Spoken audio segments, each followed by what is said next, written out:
blacks in the pants, in the fresh pair of Vans. Nigga, I'm advanced. Check on my stats. Yeah, you know I'm the hat on my cash. Nigga, don't fuck with you. You ain't convincing what's up with you. Got the whole gang that's so fresh. With pop bottles and get wrecked.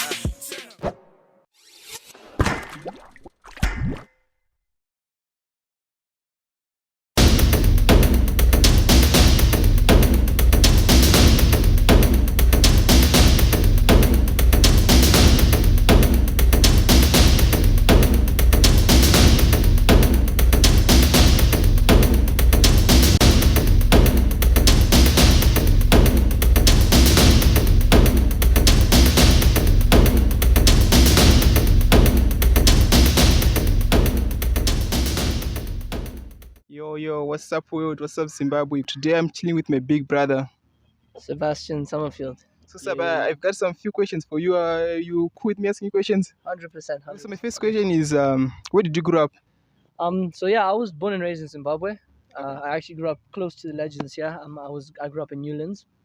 I came from a very, very privileged background. I went to a private school. I went to Harare International School. But yeah, that's basically about me. I was born and raised here. My dad was born and raised here. My granddad was born and raised here. So yeah, it's been good. I'm Zimbabwean at heart. Didn't want to win, so you know what it is. That's how we are. When did you discover your love for football? My love for football, it goes back all the way to when I was, I think, even 2 years old. I was always playing football with my brothers. I've got two half brothers, so I've always played football. Football's always been in my life. But competitively, I started at Celebration Center at, I think it was 6 years old. So 6 years old, that's when I started playing competitive. So as you see here at Legends, there's so many pitches. There's the small guys there, there's the big guys here. So I was one of those small guys at Celebration Center back when I was younger. Okay. Yeah. Yeah, that's good. That's good. I can see you studied at a very young age. Yeah. So when did you move to England? So the story of me moving to England was when I was at Celebration Center. I didn't really like it that much because it wasn't very competitive. So when I was at HIS, I played football there, and I was always playing with the higher age groups. Okay. So I was always playing like first team football at HIS.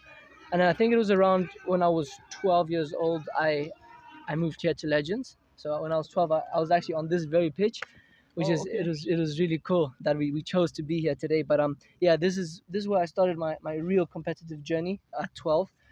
And I was here for about a year and a half. Then I moved different academies. Then I found myself coming back to Legends when I was about 14. So there was 2 years where I wasn't here. Then 14 till 17, so a good three years, counting the year. So about 5 years I've been at Legends. That's when I moved to England at 17. And the way I moved actually was I sent my highlight video, my CV and my highlight video to 3,000 clubs. 3,000? 3,000 clubs on email. And I only got 7 responses. 4 of them were completely no. Yeah, 4 of them were completely no. 2 of them were like, we'll see, we'll let you know. And one of them was the only one that said come for a trial. And that was Matty Patterson from Gateshead FC, which is the team that I moved to. So yeah, it's a story that a lot of people don't know about. That I've been rejected multiple times. I went to Belgium and I got rejected there. I went to Czech Republic, I got rejected there. So yeah, a lot of people don't see that part of football, and that's I really want to shed light on that, because a lot of people don't realize that we're also human and we go through the same stuff you guys go through, and rejection is just a part of the process. So yeah, that was tough for me. But yeah, 17 is when to answer your questions, when I moved to England and I was there. That's when I moved. Yeah. I can tell you your story is very, very inspiring, my brother. Thank you. Yeah, I mean, look, at the end of the day, everyone's story is different. And I also there's this huge stigma that if you're privileged and you come from a privileged background, that you have everything easy. But a lot of the time that's not true. Look at me. I've been in this game for now 6 years competitive, 5-6 years competitively. I've been in Europe now for the last 4-5 years. Okay. And it's not easy. You can have all the money in the world and have no money in the world. You still have to work hard. So no matter what, you still have to work hard. How is soccer culture different in Zimbabwe and other countries? Yeah, I mean, look, I've been fortunate enough to play in a lot of different countries. Czech Republic, Belgium. Most of my time, my pro time, I guess you call it, was in Switzerland.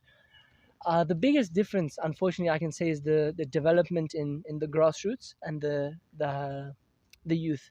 That's the most important part. Is the youth. in European countries and around the world, actually, they take youth very, very seriously, and they make sure that their youth come first, even sometimes above their first teams. So the infrastructure and the types of training, Yes. I know when I was in Switzerland, we had a team, we had a senior team, under 20s, under 17s, under 15s, under 10s, and then under 7s, I think. And the philosophy from under 7s to the first team was the same. The coach instilled the same philosophy, the same tactics, everything. And that's something we don't see here, unfortunately, is that a lot of the top teams here don't have academies, or they don't have systems where youth can go through. Yes. And that's one of my projects with my foundation, the SRS Foundation, is I want to help the grassroots football in Zimbabwe and help them in the high density areas, especially like Mbare, Dzivarasekwa, most of the Harare provinces. I've partnered with the league there, and I'm helping that. Okay. So speaking of the foundation, how did you come up with the idea of opening the foundation? Yeah, I realized that football is a very, very hard world to make it in professionally. That's true. And unfortunately, I got injured last year, and I had surgery on my foot. Or were you playing? Yeah, I was playing. So Okay. I was in Switzerland, and Okay. I was playing, and then I had this pain in my foot for about half the season. And I got it checked up, and it was something not so good. So the doctors had to remove something in my foot, and from there I was out for 8 months. After 8 months, the doctor said it's still not healed, so we need another 4 or 5 months, and that's where I am today. That's why I haven't been really active in the football world. Okay. But that didn't stop me from starting my foundation. So the foundation idea basically came from the fact that for the last 5-6 years, I've always been giving back to the people here, and the youth and the football players, because Zimbabwe gave me my platform, so I have to give it its platform. Yeah, that's true. That's how I believe. So I've been doing it, but I realized that the work I've been doing sometimes went unnoticed, and also didn't have a benefit on the communities or the people. I'd go out to DZ, Hatcliffe, or Mbare, and I'd donate kits, but I saw that donating kit wasn't enough. Yes. These guys needed more. Okay. They needed encouragement, they needed education. True.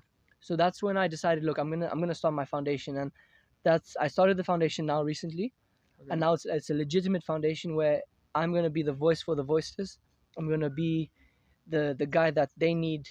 If they need any sort of equipment, donations, whatever it is, I'm going to be their voice. So yeah, and I've partnered with a lot of people. Actually, I've partnered with Teen Rescue Mission to help the kids get off the streets and stop doing drugs, and also help them with like sexual education and things like that. Okay. I've also teamed up with Grassroots Soccer Zimbabwe, which is a company and organization that helps footballers, and through education of, for example, like diseases such as HIV, they help prevent it. They help clinics, through football.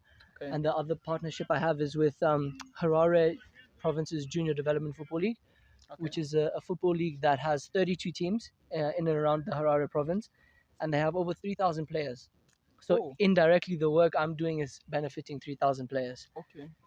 So yeah, that's the foundation, and that's the goal for the foundation. And now I'm going to speak quickly to the audience that it's very easy to say no, and it's very easy to not help, but the smallest things can help. It can be a small donation, it can be a big donation, but any help is a step in the right direction, and the youth are crying out. I was in Mbare on the ground there, and I saw things I wish I didn't see. Yes. And these youth are starting to lose hope.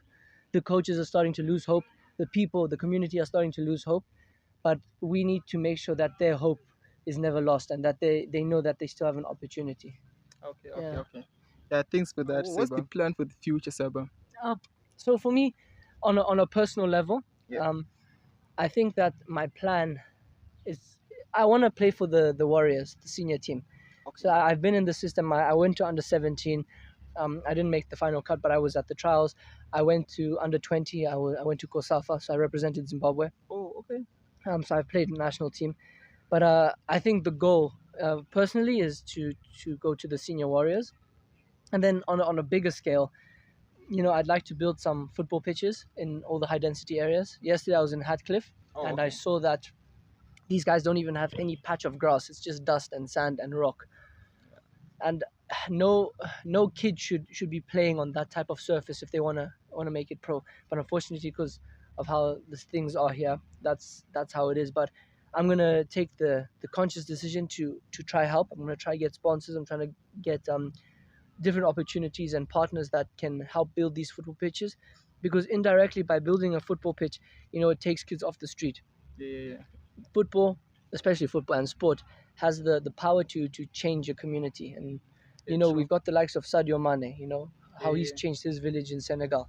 He's Yeah. built hospitals, he's built schools. So imagine if we have one player from Mbare and DZ, Kwadzana, Domboshawa, all these areas. Imagine if we get one player to the Premier League, how they can come back and help their community. It will have a ripple effect. So yeah, my future goals is I really want to push the foundation, and I want to be the main pioneer for grassroots football in Zimbabwe.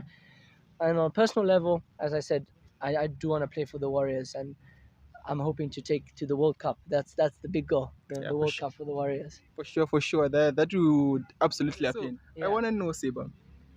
There are some talented guys out there playing football, right? Mm. But I think they are lacking knowledge of how they can monetize Mm. the game. Yeah. So I don't know if you have any ideas on how these kids, these soccer players can monetize the game. Yeah. So you know what? Unfortunately, it doesn't come down to the players. It comes down to the structure and the system that they're around. That's one of the things my foundation is going to do is make sure that there's a proper league and a proper system for these young players. Okay. Because unfortunately, a young boy from Mbare doesn't have the facilities and the access to email a club in England. That's true. I did have that opportunity, and now that I've been injured, I've realized how come these guys can't have the same opportunity I did. It would be very selfish of me not to help them. So I'm True. gonna any players that want to make it, the number one thing I can suggest is come to your local academy, whether it be in your where you live, or if you're able to have transport, come to an academy like Legends. Today we had one boy who I'm helping here, and he came on trial today at Legends, and we're going to assess and see what the structure is. And when you have a group like the guys at Legends, like Coach Farai, he brought me into the professional football game. Okay. He taught me about the respect and the love, and also there was another coach called Alan Johnson who helped me through it at HIS. And for these kids, to monetize it, it's difficult to say that they can monetize it very early. Okay. The best way I can say is, look, just keep working hard, follow your own path, don't try to follow someone else's path. True. My path is different to Nakamba's path, different to Kadewere's path. Yeah, So everyone true. has to have their own path, and make sure, because if you follow someone's path, you'll always be in their shadow. True. So make sure you create your own path. Always have respect for your elders and your coaches, and if someone's trying to help you, don't close the door. Okay. Always embrace it, take knowledge in, and understand that it's a hard world. And playing professional football, I can't even tell you, because I haven't played at the top levels. I don't know what it's like to play at the top levels, but Okay. from the levels I've played at, I can tell you it's very, very difficult. And if you want to make it, you have to be a little bit zungu in your head, because it's a Okay. tough If world. someone wants to get in touch with the foundation, how do they contact you? So the best way is through Instagram. So you can either message me directly on my Instagram, Sebastien Summerfield, or if you go to my bio, or you search on Instagram, the SRS Foundation Zimbabwe, there's a little contact thing there. There's the email address and a phone number. The phone number isn't very active, so if you email me, I'll be able to answer straight away. And if anyone needs advice on, say they live in a certain area and they need to know more about an academy in that area, they can email me, and I can give them the contact of the coaches. Because now that I'm partnered with the league, any boys that need a football team, I can put them in any football team. Okay. So right now you're in Zimbabwe, but which country are you really based in as of now? As of now, I'm in the UK. So I've moved from Switzerland. I'm now in the UK, but I'm constantly back in Zimbabwe because of Zimbabwe is home. It's Yeah. that's Kumbakwedu. So I True. can't really say that another place is my home, because Zimbabwe is my home. But my place of residence, I guess, is the UK. So I'm in London now. That's where I am now, but I'm always home. I'm always here. Okay. Any parting remarks before we close the show? Just for the youth who's watching, never give up. I know sometimes times are hard and times become tough, and it seems like you're walking in a tunnel that's always dark and you don't see the light at the end of the tunnel. But the one thing I want you to remember is the hope in your heart will be the light in the tunnel. Never ever think you're not good enough. Never think that you don't have opportunity. never put yourself in a box, because Zimbabweans, I know for a fact, we've got the most potential in anything we do, be it art, be it sport, be it politics, be it whatever it is. We are such good people and we work so hard. So just remember that there's always light at the end of the tunnel if you use that hope in your heart. And yeah, my one quote that I always follow is hard work beats talent when talent doesn't work hard. So make sure to just always work hard. And if anything, anyone needs any advice, hit me up on Instagram. I'm always answering messages, and I'm a human like you guys as well. So if you see me around, just pull up. I'm human. Thanks for your coming to the show. Of course, thank you guys for having me, and also thank you guys for spreading the news about us. Thank you for giving us a platform to be real. We really appreciate what you guys do for us as athletes, as artists, as celebrities, as influencers. You guys are giving us a very humble platform, and thank you for that. Thanks very much, Seba. Thanks very much. So, Celebrity Talks, Infamous, and the rest of the crew, we out.